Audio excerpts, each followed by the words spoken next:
l'information aux gens. Ça veut dire qu'il a veillé à faire en sorte que l'information nous parvienne.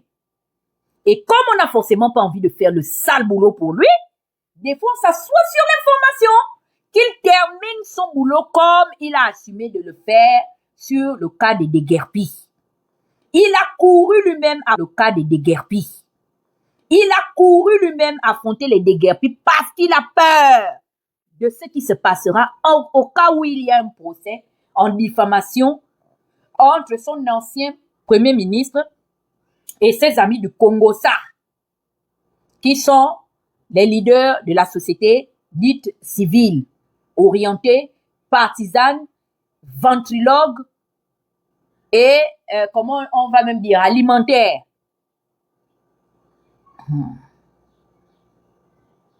Il sait des choses. Et tellement il est machiavélique, qu'est-ce qu'il a fait? Pour te punir, Ange, il a récompensé Elsa. Pour te punir, Ange, il a récompensé Elsa. Il a récompensé celle que tu as voulu humilier. Et il t'a laissé au point de départ.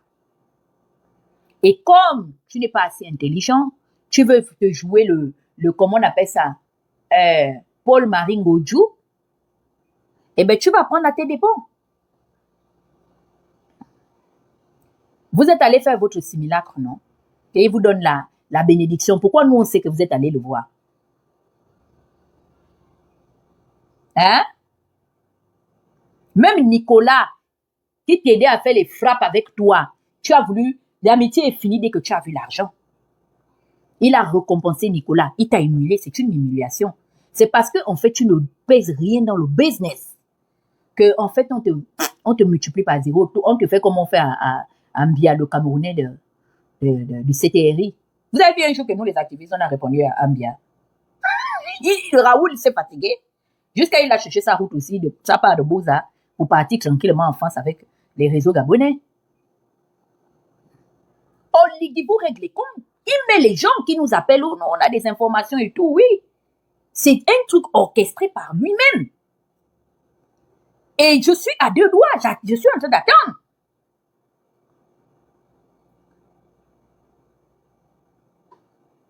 Il y a même déjà le pagne et tout.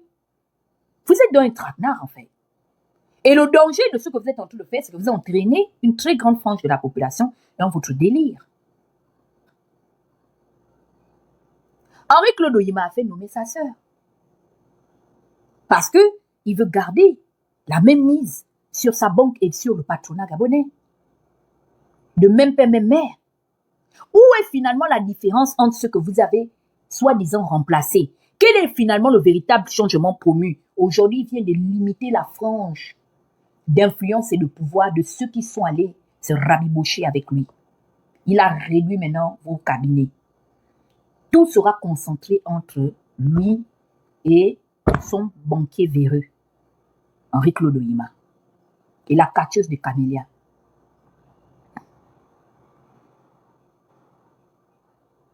Mais on ne va pas pleurer pour ça. La 5e République est obligée de passer. Vous avez vu, j'aime bien l'attitude que les banquiers ont vis-à-vis du pouvoir gabonais. Vous savez, quand ils finissent de parler, hein, tout ce que l'État veut faire pour vouloir, comme jeter des rallonges. Vous avez vu même comme Eramet, non? Eramet est venu mettre dans l'histoire. Ils ont dit que c'est des mensonges.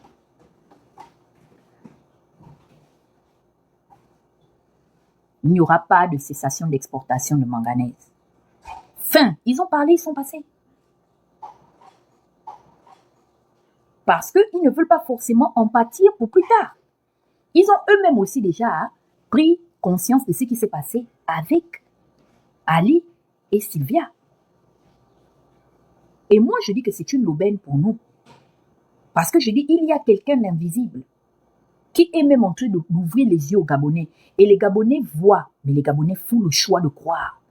Parce qu'ils ont fait, ils réfléchissent avec leur estomac. Nous sommes venus vous dire qui était Oliki. On ne vous a pas caché. C'est terminé l'arrogance. J'ai vu même, on a enlevé mon frère Philippe Arsène Ouono. Philippe, la politique nous a séparés, hein, mon frère. J'ai vu comment et de quoi vous êtes capable à cause des petits postes de conseillers, des petits postes de nomination. Vous étiez prêts à manger nos chairs. Vous nous aviez traités comme des parias. La même chose que les sinistrés de pleine Oriti. Fallait pas se mêler aux activistes. Fallait pas se mêler aux opposants. Fallait pas approcher Alain-Claude Bilibinze parce que vous étiez déjà en train de consommer la mauvaise herbe du CTRI et du kunabélisme, abélisme, qui était avec vous. On vous a convaincu de vous taire, non? De faire profil bas. Il fallait promouvoir l'omerta pour avoir, il paraît, gain de cause et compassion auprès ou clémence auprès du chef de l'État. Où en sommes-nous aujourd'hui? Dieu merci. Vous ne vous êtes pas frottés à nous. Parce que les chantres de la médiocrité allaient trouver une opportunité pour pouvoir se cacher en disant, mais on vous avait dit de ne pas vous approcher et le fait, on vous avait dit de ne pas vous approcher et le fait que vous avez accepté de monter dans le live du Phoenix, le fait que vous avez accepté de monter dans le live de Princesse de Souba, le fait que vous avez accepté de parler au téléphone avec Tata Huguette, Jonas Moulinda, Thibaut Adjatis, Mwanga et je ne sais pas quelle autre personne que j'oublie. Vous voyez maintenant, le président est fâché, il ne va plus pouvoir trouver un terrain d'entente, débrouillez-vous. C'est pour ça que je dis à toute chose, trouver un terrain d'entente, débrouillez-vous. C'est pour ça que je dis à toute chose parfois dans la vie, malheur est bon. Vous nous avez isolés, vous nous avez esselés, restez à votre place. La place que vous nous avez donnée à nous là. Nous on a accepté ça, on a pris cette place-là. On a pris la croix. Nous avons porté notre croix et nos péchés. Notre accalmie, on l'a porté. Anouchka, quand tu t'assois pour vouloir aujourd'hui raconter dans les Bagba comment est-ce que Brice est un ingrat. Aujourd'hui raconter dans les Bagba comment est-ce que Brice est un ingrat. Mais que dira Zita? Personne ne pleurera pour votre sort. Vous n'en avez que pour ce que vous méritez. Et je pense même que le karma n'a plus la patience. D'autrefois, il vous fait ça maintenant, il vous rend en même temps. Chacun est en train de gérer ça par des points. Tu n'as même plus le temps. C'est-à-dire que tu es tellement désemparé, traumatisé par ce qui se passe dans ta vie que tu as vu que tu n'as même plus le temps même de ta formation. Non? Mais pendant ce temps, que tu as vu que tu n'as même plus le temps même de ta formation. Non? Mais pendant ce temps, 6 milliards sont débités par année dans ton RIB là-bas. Mais les Gabonais étaient à la belle étoile, même leur envoyer un message d'amour, soit disant vous êtes les mères de la nation, drôle de maman. Même écrire un message de compassion à l'endroit de vos semblables. Sylvia, on disait qu'elle était une femme étrangère, mais vous qui êtes nos enfants, nos mamans, nos soeurs, nos amis, nos parentes, nos nièces, nos soeurs, nos amis, nos parentes, nos nièces, nos belles-sœurs, nos belles-mères. Les Gabonais sont en train de pleurer. Vous ne vous levez pas. Jusqu'à Brice s'est levé, regarder l'enfant de Majos, dire comment est-ce que c'est lui qui avait apporté à Majos l'argent de son dédommagement de ces 16 maisons qui sont allées casser. Voici comment le clan Makaya est en train de se déchirer aujourd'hui, que finalement donc Majos a tiré profit de ça uniquement avec ses enfants et il a oublié ses parents. Oligui nous a démontré à quel niveau de méchanceté en fait il se trouve. Tu mens vis-à-vis de la mémoire des morts. Dieu merci. Hein. C'est le propre enfant de Majos, tellement désemparé de ce qui s'est passé, qui est monté sur mon live de la dernière fois pour venir dire comment Oligui regarde l'enfant de Majos qui dort. Il est déjà accablé par la douleur de l'injustice que vous leur avez arraché des orphelins comme ça là. Pour la plupart, ils sont déjà orphelins et de père et de mère. Vous leur avez arraché l'unique abri que leur père et leur mère avaient construit pour ne pas chez l'unique abri que leur père et leur mère avaient construit pour ne pas les laisser dehors. Ils sont accablés par cette douleur. Tu le regardes droit dans les yeux, disant que tu as apporté la mallette pour venir lui donner. Donc, tu étais aussi l'aide de camp du trésorier payeur, alors. Parce que, généralement, ça se passe pas. Il dit que c'est lui qui a porté ça dans la valise pour aller donner à Majos. Mais ça veut dire donc qu'il a les preuves. Il va filmer, il va nous sortir la vidéo. Donc, ça veut dire que s'il a apporté la valise de Mac Joss, il a aussi apporté... Donc, ça veut dire que s'il a apporté la valise de Mac Joss, il a aussi apporté la valise d'autres personnes. Et vous savez ce qu'il a fait quand il a reçu les Gabonais, là? Mais il y a des choses qu'ils n'ont pas dit, les gens ont peur. Il les a lavés en pleine audience. Comme si nous étions... Vous voyez ce que faisait l'ancien président de la Guinée-Conakry, là. Comment il s'appelle le gars, là, qui était avant Alpha Condé, là. Celui pour qui même on a fait le crocodile du Botswana. Pour qui même on a fait le crocodile du Botswana. Dadis Camara, merci. Dadis Camara. Vous voyez comment Dadis Camara humiliait les gens là, non? C'est comme ça il les a humiliés. Écoutez votre président. Face aux démunis. Il a même le temps même. Hein. Écoutez-moi très bien. J'étais dans le groupe WhatsApp que vous avez créé. Moi, Brice Clotaire, j'étais à l'intérieur. Et j'ai vu, j'ai les preuves ici, j'ai les messages, et les noms, les identités des personnes qui m'ont critiqué, messages, et les noms, les identités des personnes qui m'ont critiqué dans le groupe WhatsApp. Pour leur dire clairement, vous m'avez insulté, vous m'avez dénigré, je ne vous donne rien parce que je suis dans le groupe WhatsApp avec vous. Maman, c'est sorti princesse. Oui, la fille de Mac Joss s'est montée dans mon live. Elle dit, tata, ce que le monsieur là nous a montré. Merde, c'est un fou. Quand vous avez dit qu'il passe le temps dans les groupes WhatsApp, il envoie même les messages à Eric Otete. Quand Eric Otete fait une vidéo qui le dessert, il envoie le message sur WhatsApp et il fait la capture d'écran. Tu es en train de m'insulter, non? Tu es en train de me dénigrer. J'ai dit que, hein? Moi aussi, on vient me raconter. J'ai appelé Eric qui ne veut pas me dire la vérité. Mais ce sont ses amis qui sont venus me dire que tu étais un gars. Eric, Oliki Show, dans WhatsApp. Oh, quand j'ai entendu l'affaire là, les deux affaires qu'il dit qu'il était dans le groupe WhatsApp et la mallette de Mac Joss, j'ai dit que je coupe le live. Pardon. Non, chez nous les Bungomo dit que choc bangang. Non, que choc bangango. Que choc bangango. Oh, que choc bangango. Oh, même le Gabon, oh, on est dans quoi?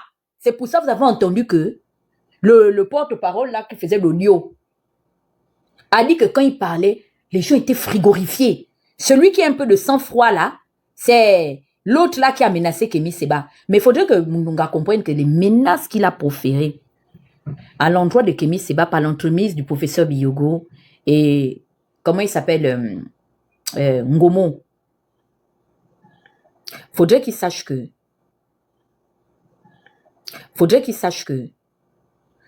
ça va l'attendre, hein, au cas où il est forcé à un deuxième exil. Hein.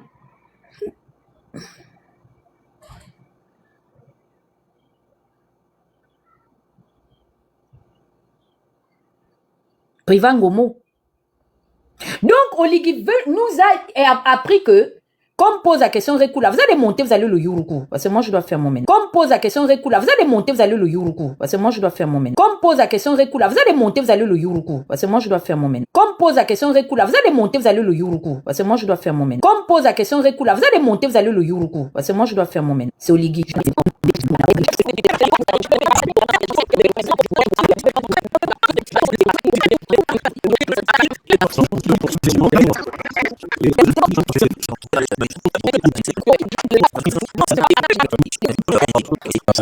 Il parlait de quelqu'un qui avait plein de brebis. Et il a illustré une autre personne, un paysan qui n'avait qu'une seule brebis. Et c'est comme ça comment est-ce qu'il pose la question à David. Que mais sachant que l'autre paysan avait autant de brebis, mais il abandonne le nombre de brebis qu'il a pour aller prendre l'unique brebis de ce paysan. Est-ce que cette personne-là a pratiqué la justice? David répond de manière spontanée, c'est injuste. Il dit, venons-en au fait. Il dit, tu as tout un harem. Tu as toutes les femmes du royaume. Mais la femme de Uri, ton serviteur, qui est engagé, te sert avec dévotion dans l'armée de ta nation. Tu as convoité l'unique femme, l'unique bien précieux qu'avait Uri. C'est comme ça, Nathan dit, voici ce que l'Éternel m'envoie te dire. Et moi, je le dis aujourd'hui au général président. Tu es venu prendre. Et c'est ce que les Gabonais ne comprenaient pas.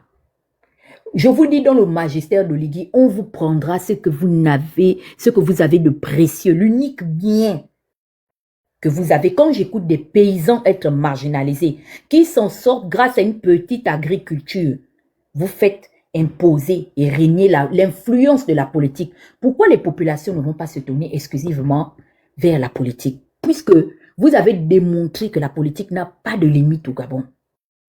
Vous prenez à des paysans qui n'ont que leur champ, leur agriculture, qui n'ont que la terre comme fer principal face à l'adversité, face à la cherté de la vie. Ils essaient de s'en sortir grâce à ces plantations. Ils ne discutent pas les nominations avec vous. Ils n'attendent pas d'être relégués à une fonction. Ils ne convoitent rien. Ils se sont retournés vers un secteur où il y a l'appel d'offres. Régler les questions d'autosuffisance alimentaire. Aujourd'hui, les Gabonais sont sujets à des maladies récurrentes qui sont liées à la mauvaise alimentation et la mauvaise consommation d'aliments qui proviennent de l'extérieur. Sur la ligne budgétaire, l'État gabonais dépense en moyenne plus de 4 000 milliards de notre ligne budgétaire rien que pour l'achat des, des aliments au Gabon. Et voici des Gabonais qui se reconvertissent, qui n'ont peut-être même pas l'ambition d'atteindre le niveau de ces multinationales. Ils se défendent avec le peu qu'ils ont. Et on vous l'avait dit, on vous prendra même le peu que vous avez parce que vous avez fait le mauvais choix. Et écoutez bien, Giovanni a fait référence à ça, le niveau de kunabélisme. Non, Papa Oligui, on sait que ce n'est pas toi. C'est-à-dire, vous êtes dans le déni et vous entretenez ce déni-là de manière permanente. Tout le monde vous en veut sauf Oligui, mais pourtant les évidences sont devant vous. Constitutionnellement parlant, on a fait des colloques, on a fait des séminaires, on a fait des lives, on a brûlé de notre temps, de notre énergie, à vous expliquer quels étaient les pièges de ce projet référendaire caché derrière votre nouvelle constitution hybride. Ça ne vous a pas dissuadé? Moi, je pars du principe que c'est le son qui donne conseil. Est-ce que vous voyez qu'aujourd'hui, à cause des erreurs qu'il a eu à commettre à son arrivée à la tête de l'État, il est contraint aujourd'hui d'aller prendre le minimum que le Gabonais économiquement moyen a. Il le leur arrache sans vergogne. Et en leur prenant cela, il leur explique même qu'il est tellement clément qu'il ne les met même pas en prison. Parce que eux, ils n'ont aucun droit. On vous a dépossédé de votre ADN. On vous a inculqué ici les notions fondamentales des droits en tant que citoyen et individu. Vous avez pris ça, vous avez jeté ça par la fenêtre pour les t-shirts, les 3000 du taxi, le morceau de pain et la canette de bière ou de jus. On est devant aujourd'hui. Mais on va être là, on va faire ce combat jusqu'à quand? Et je pense que Giovanni a conclu le débat. Nous, on n'est plus sur les réseaux sociaux pour dénoncer le mal qui vous est fait, hein. Nous sommes là parce que c'est ce pays que nous avons en héritage, c'est un bien commun. Nous dénonçons parce qu'on se sent automatiquement impliqué. Quand les Gabonais sont frappés d'injustice, nos familles, ça se répercute aussi, inclus sur nos familles. Nos parents n'ont pas droit à l'électricité, ils n'ont pas droit à l'eau, aujourd'hui ils n'ont même pas accès à un logement décent, même le logement qu'ils ont construit à la sueur de leur front, on le leur prend. Parce qu'on veut légitimer, pareil, la priorité ou la primeur de l'État qui n'est qu'une entité morale, puisque l'État c'est vous, c'est moi, c'est Oligui, c'est tout le Gabon. On a plus de 80% de notre espace territorial qui n'est encore que la forêt vierge. N'était-il pas urgent d'aller viabiliser ces territoires, ces endroits-là, pour pouvoir créer des nouvelles cités balnéaires? Maintenant, dans ce cas, on prend les Gabonais et on les place, ça va pour dire, quitter de Libreville 1, parce que c'est géographiquement mal structuré, où l'urbanisation était très mal faite. On vous installe provisoirement dans Libreville 2. Si vous aimez, vous y restez. Si vous préférez Libreville 1, vous reviendrez, mais dans de nouvelles conditions de vie.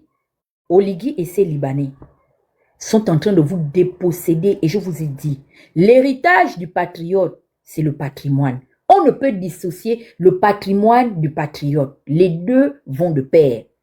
Voici les collatéraux de la France qui est allée déstabiliser un pays là-bas dans la péninsule de l'Asie occidentale et qui aujourd'hui rend les Africains responsables de leurs échecs du passé. Parce que les colonies libanaises sont présentes en France à cause de l'origine du néocolonialisme que nous partageons, qui est l'impérialisme de la France. Aujourd'hui, les Libanais s'asseyent. Et vraiment, princesse, nous devons envoyer un message à la communauté libanaise.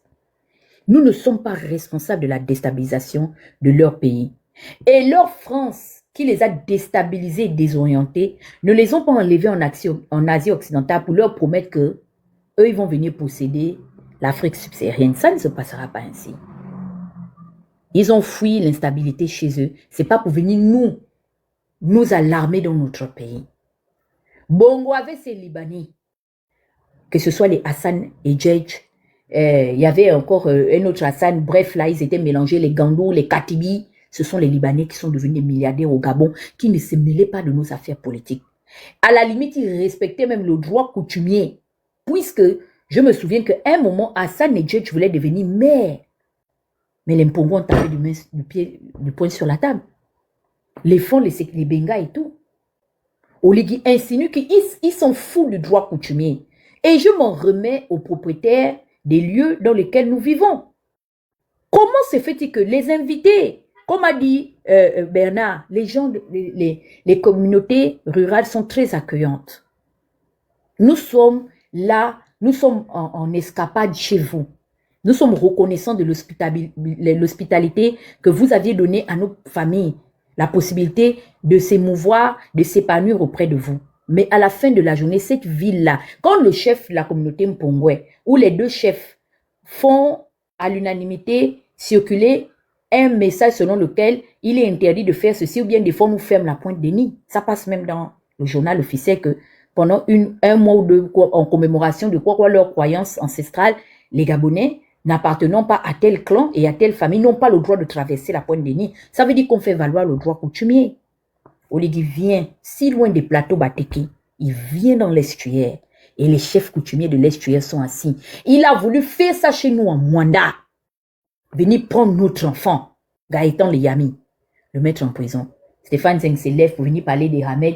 Il ne connaît pas là où nous en sommes, ce que nos parents subissent. Moi, ma mère doit aller assister parce qu'on doit déterrer ses pères, on doit déterrer ses demi-frères qui sont enterrés, qui reposent tranquillement dans notre village. L'État estime que... Parce que même, Christian, je te réponds, est-ce que c'est que l'État est venu chez nous là-bas à Manamana, venir dire que nous, on doit déterrer nos parents parce que nous sommes la famille des chefs, de la chefferie, on doit déterrer parce que la route doit passer.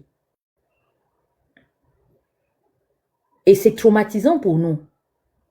Oligui a laissé le Haut-Ogoué, chez nous, il vient dans l'estuaire dire qu'ils sont fous. Le droit coutumier, il ne tient pas compte. Mais les États se sont forgés comment? C'était parce qu'il y a eu des conquêtes, non?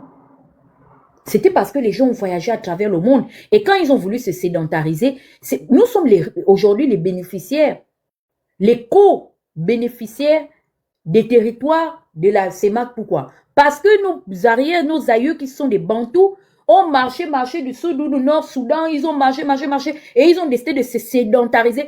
Que Oligui demande alors à nos familles de leur sortir les titres fonciers de notre appartenance à la République gabonaise.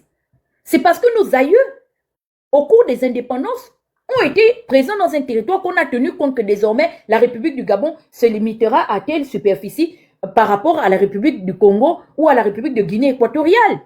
Nous, tout ça, c'est parce qu'on s'est sédentarisé quelque part.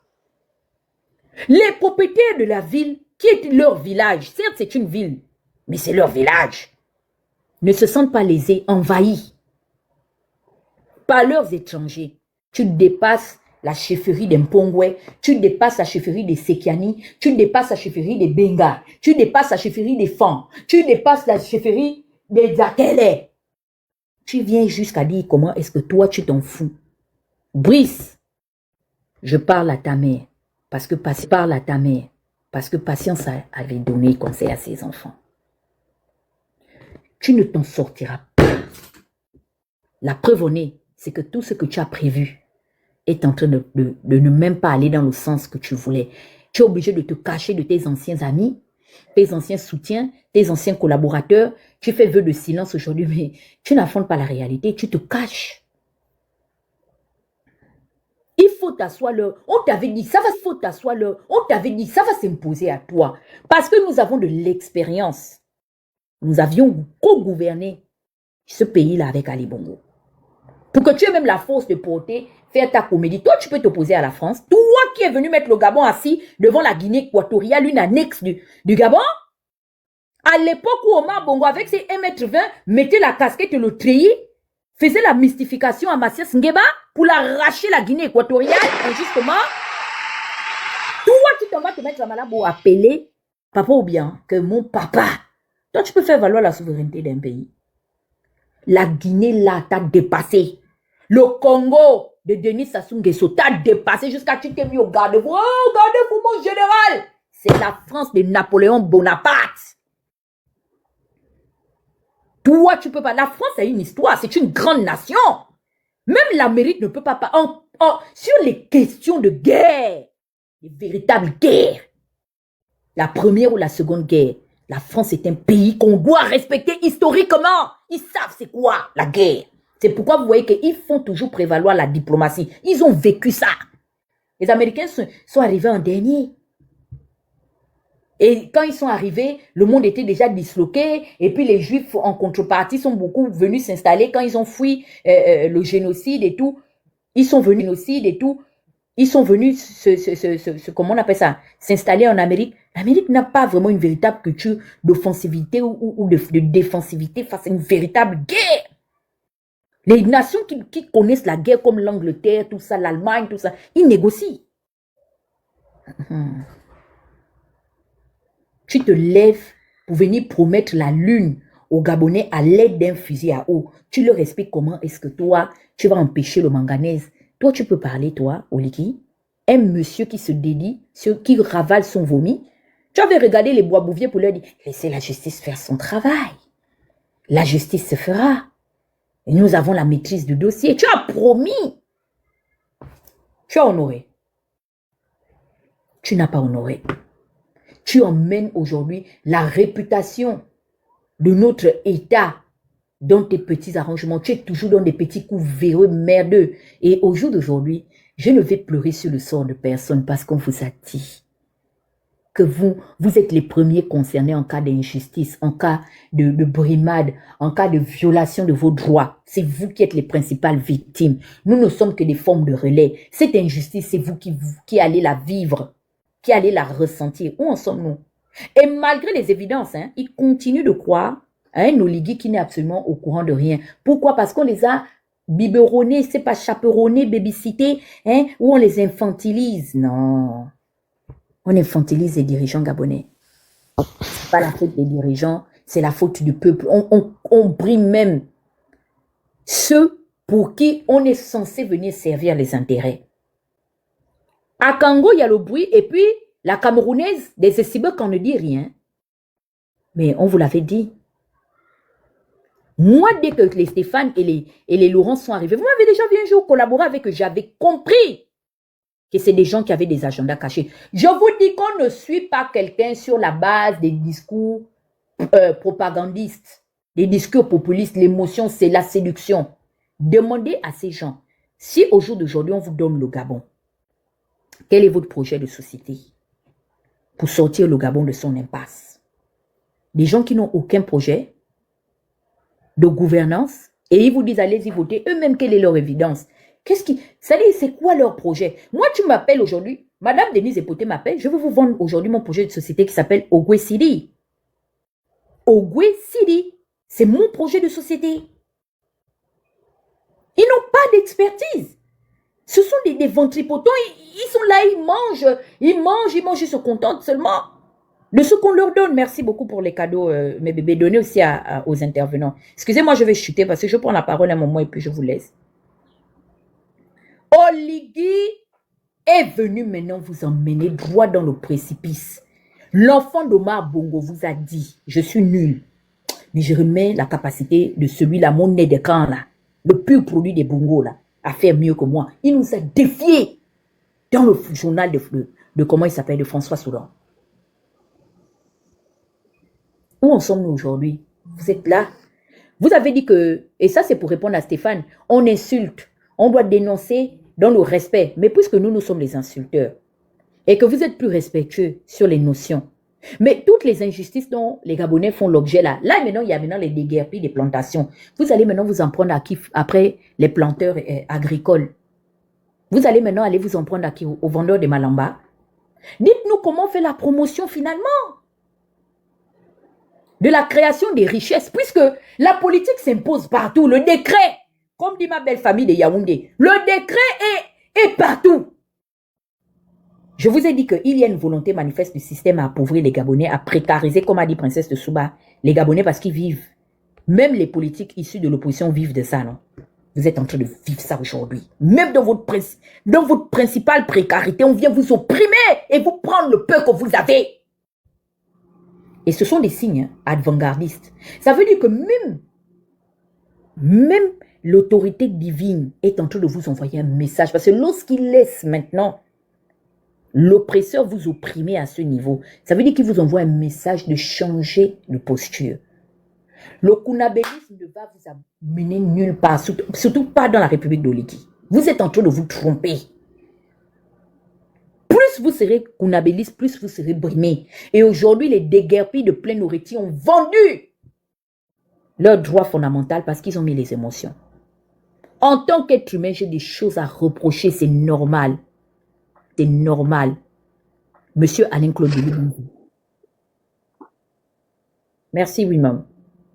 Mais est-ce que vous savez que, au nom de la raison et des valeurs que je prône, quand j'ai regardé son projet de société, quand j'ai écouté, même si c'est vrai qu'il ne le pense pas, en tant qu'homme politique, mais les idées qu'il promettait, mais je suis désolée, Tata Huguette dans l'isoloir, je votais pour ce projet. Parce que c'est ça mon amour pour le Gabon.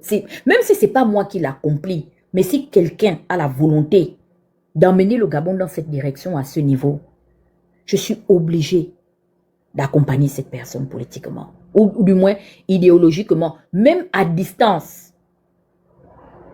Je me dis, donnons-lui la chance même de se tromper. Donc, je vais donner la parole à comment on appelle ça, à 3%. C'est Winmom qui t'a donné le cadeau, princesse. Vraiment. Bonsoir. Bonsoir à tous. Abonnés, on vous avait dit, il nous faut le revenu minimum garanti. Il faut que l'État mette une allocation à la disposition des populations. Les Gabonais ne sont pas, ils sont asphyxiés. Le panier de la ménagère est cher. Les produits de première nécessité, le combat d'Aniléa dans lequel je l'ai connu, cette femme, je vais toujours lui rendre hommage. C'était parce qu'elle se battait au sein de la société civile sur la cherté des produits de première nécessité. C'est là où j'ai connu cette dame à la télé. Nous sommes aujourd'hui à presque 20 ans plus tard. La situation demeure la même. Au contraire, ça grave même encore. Et c'est sous le regard impuissant. Puisque vous ne nous avez pas donné la possibilité d'aller à la magistrature suprême, vous montrez aussi nos lacunes et nos incapacités, notre médiocrité. C'est pourquoi je dis, à toute chose, parfois malheur est bon. Voilà les gens qui étaient dans l'opposition avec nous, qui nous faisaient croire qu'ils défendaient les mêmes intérêts que nous. Ils sont aux affaires aujourd'hui. Vous voyez Maïs Moussé, pleurer à vos côtés. Vous voyez Laurence, non, pleurer à vos côtés. C'est pour vous dire que même Tata Huguette là, rien n'est garanti que si on lui donne une parcelle de pouvoir. Merci beaucoup, chérie. Même si, merci Queen, on nous donne la parcelle de pouvoir, rien n'est garanti. Mais je dis, donnons aussi la chance à, comment on appelle ça, à une génération de la classe politique de se renouveler. C'est aussi ça le véritable changement. Je veux m'arrêter par là, je donne à mes frères et mes sœurs la possibilité de s'exprimer. Merci beaucoup. L'argent que vous me donnez là, c'est pour la rentrée scolaire de mon fils. Je suis trop fauchée, je ne sais pas comment. Je vais faire une levée de fonds, princesse, pour la rentrée scolaire de ton fils. Il est trop bandit, votre enfant là. Et c'est un coup de mancheuse là-bas, un autre Koulouna. Je vais faire un appel, je suis une pauvre femme. Vous allez aussi me donner un peu votre argent. Je vais vous dire, la date, on va faire le téléthon pour payer l'école de votre petit futur dictateur de Pyongyang. Donc, vas-y, 3%, ça va?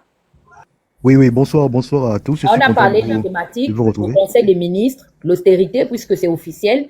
On a réduit maintenant les trains de vie de l'État, donc les cabinets ministériaux ou ministériels n'ont plus droit à un certain nombre donc de travailleurs, sauf que au niveau de la présidence ou bien du ministère de l'économie, des finances et du budget, on se rend compte qu'ils sont en train de créer des directions parallèles là-bas. Ça, c'est le premier point. C'est quoi encore le deuxième point, princesse? Oligui qui a clashé les déguerpis en leur disant qu'il était dans le groupe WhatsApp avec eux et qu'il a les noms et les captures. Non, c'est pas Mais à possible. quel point, non, mais à quel point C'est le pas Gabon possible. est devenu ridicule. C'est-à-dire que on pensait que Ali Bongo avait, de par sa maladie, hein, et moi je le dis toujours, que ce dont moi je ne pourrais jamais me moquer, c'est la mort et la maladie. Avec la situation sanitaire d'Ali Bongo, on avait un peu honte que le président du Gabon soit vu dans cet état-là. Hein? Parce que même au village, quand le chef de village est malade, ou bien même quand votre père est malade, on le cache dans la maison parce qu'on ne veut pas qu'il paraisse faible. Le patron, c'est celui qui reflète la puissance, l'autorité. Voilà, quand il apparaît devant les gens, il doit quand même avoir une certaine forme. Donc, avec Ali Bongo, on avait l'impression que la fonction présidentielle était désacralisée de par sa situation sanitaire. On avait désormais honte de notre président. Mais ça, c'est parce que c'était la maladie. Oligui est en forme. Comme Laurence Mbango avait dit que aujourd'hui, nous sommes fiers lorsque notre président descend de l'avion, il marche d'un pas majestueux. Oligui est venu désacraliser la fonction présidentielle de par ses actions, de par ses actes. C'est-à-dire que il y a aucune justification, il y a aucune, on ne peut lui accorder aucune, comment on va dire ça? Aucune circonstance atténuante, si je peux dire ça comme ça. La fonction présidentielle, vous vous rendez compte? Un président de la République qui prend la parole et qui dit que il espionne ses compatriotes sur les réseaux sociaux. En l'occurrence WhatsApp. Tout un président de la République, quand il prend la parole, on a peur qu'Oligui s'exprime. Désacralisation de la fonction présidentielle. La fonction présidentielle, on voit ça déjà avec Oligui. C'est tellement ridicule. On voit Oligui comme un pitre, comme un pantin, comme quelqu'un qui est là pour amuser la galerie. C'est-à-dire qu'à chaque phrase qu'il sort, c'est un sketch. C'est une parodie. On en rigole. Les pays voisins nous voient comme, je ne sais pas, Oligui a désacralisé, mais d'une manière, je ne sais pas, profonde, la fonction de président de la République. Il n'a pas la carrure, il n'a pas l'étoffe, il n'a pas les épaules, il n'a pas la carrure tout simplement de la fonction qu'il devrait pouvoir incarner. Et ça, c'est dû au fait que ce monsieur a toujours été un esclave. À beau chasser le naturel, il revient au galop. Oligui est un esclave. Et il garde en lui cette attitude-là. Il n'est pas consciencieux d'aujourd'hui la charge qui lui incombe. Il n'est pas consciencieux ou conscient, non consciencieux de ce qu'il représente pour le Gabon aujourd'hui. Vous voyez que des activistes qui viennent s'asseoir sur les réseaux sociaux pour dire que ils ont le numéro d'Oligui. Et avant de publier leurs conneries de vidéos qu'ils mettent en ligne, ils envoient à Oligui. Oligui leur donne l'autorisation de publier ces vidéos. Un président qui est accessible comme le caca est accessible à la mouche. Désacralisation de la fonction présidentielle. Et avec lui, c'est-à-dire que lui, là-bas, il a désacralisé la fonction présidentielle et toutes les autres fonctions qui sont autour, que ce soit député, que ce soit conseiller, que ce soit... Parce que c'est des fonctions à l'époque d'Omar, par exemple. Mais c'était comme ils étaient comme des, je sais pas, des dieux. Bavarder avec un député, comme aujourd'hui on voit les Gabonais rire de Fumboula ou insulter Fumboula. Mais moi, je ne pensais pas qu'on allait arriver à ce niveau-là dans ce pays. Oligui est un pantin. Ce n'est pas un président. Oligui, c'est un clown qui a eu accès à un palais. Et le palais s'est transformé en un cirque. Au Gabon, aujourd'hui, c'est un théâtre grandeur nature. Voilà ce qu'Oligui a fait de la présidence aujourd'hui. C'est grave. C'est grave ce qu'on vit. Comment un président, il va s'asseoir avec des Gabonais lambda et puis il va dire que, oui, vous, j'ai vos captures, vous me critiquez, j'ai vu, voilà, c'est ça, non? Et il sort même les captures d'écran. Comme un enfant. Il sort même les captures d'écran. Qui on a véritablement à la tête de notre pays? C'est qui, en fait? Oligui ne comprend absolument rien à ce qui se passe. Il ne comprend absolument rien. Il confond les genres, il confond tout. Et vous voulez faire une comparaison entre un homme d'État qui est M. Alain-Claude Bilibizé et un esclave, je sais pas, un majordome, quelqu'un qui était à côté du président Bongo pour transporter ses valises, quelqu'un qui était à côté d'Omar Bongo pour aller rattraper ses enfants qui faisaient les fugues, que vous avez transformé, ou bien que vous voulez faire paraître aujourd'hui comme étant un homme d'État. Vous voyez l'épaisseur? Un président, mon Dieu, un président. Vous voyez Omar en train de discuter avec des activistes de caniveau. Vous voyez Omar à la télévision lancer des pamphlets à des gens qui le critiquaient. Oui, pendant les élections présidentielles, il le faisait, mais il s'adressait à ses pairs, à des gens qui avaient de l'épaisseur. Quand il parlait de oui, et il parle de la paix, est-ce qu'on mange la paix? Quand il taquinait un peu les Maranga Moussavou, mais les Maranga Moussavou, c'était pas n'importe qui. Les Maranga Moussavou, on peut pas ramener Maranga Moussavou au niveau d'un Stéphane Zeng ou bien, excusez-moi, d'un Jonas Moulenda, par exemple. Jonas Moulenda, c'est un journaliste, oui, c'est un activiste. Omar Bongo ne venait pas se chamailler sur la place publique avec des gens qui n'avaient aucune autorité ou aucune fonction officielle au pays. Mais Oligui, avec Oligui, nous en sommes arrivés là. Sérieusement. Un président qui n'a même pas honte d'être pris en flagrant délit de mensonge. Kono, c'est lui qui avait emmené l'argent de dédommagement de Majos. Toi, tu étais qui? Tu étais trésorier payeur général. C'était toi le trésor. C'était toi qui, en fait? Un menteur patenté. Un président menteur. Un président voyou. Il n'y a qu'avec Oligui qu'on a vu ça. Et hier, je le disais dans le groupe que Oligui est le plus nul des présidents que le Gabon n'ait jamais connu. Que le Gabon n'a jamais connu. Oligui. C'est quelqu'un qui va totalement perdre le Gabon si le Gabon n'est pas encore perdu. C'est-à-dire que ce qu'on voit aujourd'hui, c'est ce que lui, il a préparé dans le secret depuis qu'il est arrivé là. Il a tout vendu. Il allait signer des accords avec des gens qui n'ont aucune attache avec le Gabon, qui n'ont aucun intérêt à voir les Gabonais s'émanciper. Il allait tout vendre. Il allait s'endetter pour mettre les Gabonais dans la précarité. Encore plus. Parce que les Gabonais étaient déjà précaires. Mais Oligui est venu ajouter sa dose à lui. Et il allait s'endetter pourquoi? Pour nous sortir une campagne électorale à l'américaine. Juste pour ça. Il allait s'endetter pourquoi? Pour donner à ses épouses, Zita et Anouchka, 6 milliards par année. Ça, c'est ce qui est connu. Mais ce qu'Oligui fait à toutes les femmes qu'il cotise là, on ne sait pas. Hein. Voilà là où l'argent du Gabon qu'il est parti prendre dans quelque chose que vous appelez là, c'est quoi, les fonds vautours là. C'est ce à quoi a servi l'argent qu'Oligui allait prendre là-bas, hein, à financer le train de vie de toutes les femmes qu'il court après, derrière qui il court là. Pendant que les Gabonais souffrent. Pendant que les Gabonais n'ont pas d'hôpitaux, n'ont pas d'école, n'ont rien. Les plateaux techniques dans les hôpitaux, c'est archi vieillissant.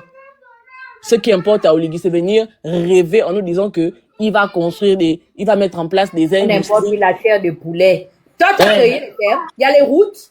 Les Gabonais de Mabanda, tu leur donnes la nourriture comment? Ceux de Bilingi, Binza ou bien je sais pas Boulingi, ne me tue pas, Giovanni, mon chéri. Ceux de Souba, tu nous donnes à manger comment? Ceux de Lekoni, tu leur donnes à manger comment? Où sont les routes? Où est le train? C'est où? Excuse-moi, princesse, vas-y, m'énerve. Nana, tu sais que certaines villes que tu viens de citer là, ces villes, ces villages sont même, comment dire, sont plus proches administrativement et économiquement du Congo que du Gabon. Quand tu arrives dans ces villages, même les vêtements, t-shirt Sassou, les aliments, tout ce qu'ils ont là-bas, ils sont obligés de le faire venir du Congo parce que le faire venir du Gabon, c'est la croix et la bannière avec des routes qui n'existent que de nom. Mais ça, c'est pas une priorité pour Oligui. Sa priorité, c'est venir nous faire un boulevard et des immeubles pour faire les selfies. Voilà leur fameux développement. Leur développement, ce n'est pas de désenclaver le pays afin que ceux qui cultivent dans tout le pays puissent acheminer ça à la capitale pour qu'on soit autosuffisant. Non, c'est pas ça, c'est pas leur développement. Le développement, c'est vendre comme ils sont en train de faire aux promoteurs libanais. Voilà leur développement. C'est uniquement ça. Leur développement, c'est de voir des immeubles. Oh. Tata, tes abonnés là sont fâchés aujourd'hui, hein? Non, il y a les Gabonais qui sont fâchés ce soir, c'est pas même. Parlez seulement, maman. Avancez. Oui, Ah, le puis petit Nivis, quand tu donnes la tata comme ça, tu dois aussi donner à tous ceux qui sont sur le Il faut donner à tout le monde. Hein. Ouais. Donc, je disais que son développement, c'est faire sortir des immeubles. Christian, dis-moi un peu, est-ce que sur le budget, merci beaucoup. Oui, Est-ce que sur le budget, il y a une ligne budgétaire prévue pour la construction de tous les immeubles qu'il dit qu'il va construire là? Je n'ai pas vu. Il y a une partie d'investissement de bâtiments et autres, mais ça sera fait sur les emprunts. Maintenant, sur le budget même, je n'ai pas vu. Je vais bien regarder, mais je n'ai pas vu. Parce que tout ce qui prévoit la fameuse route, là, tout ça, leur boulevard et autres, c'est pas sur fonds propres, hein. C'est de l'argent qu'ils vont emprunter et ils vont financer ça avec de l'argent emprunté et l'autre partie, ça va être les fameux promoteurs et autres qui vont venir investir. Ok. Voilà. Donc, il fait tout ça là, pendant qu'à côté, il n'y a pas les plateaux techniques. Pendant qu'à côté, les Gabonais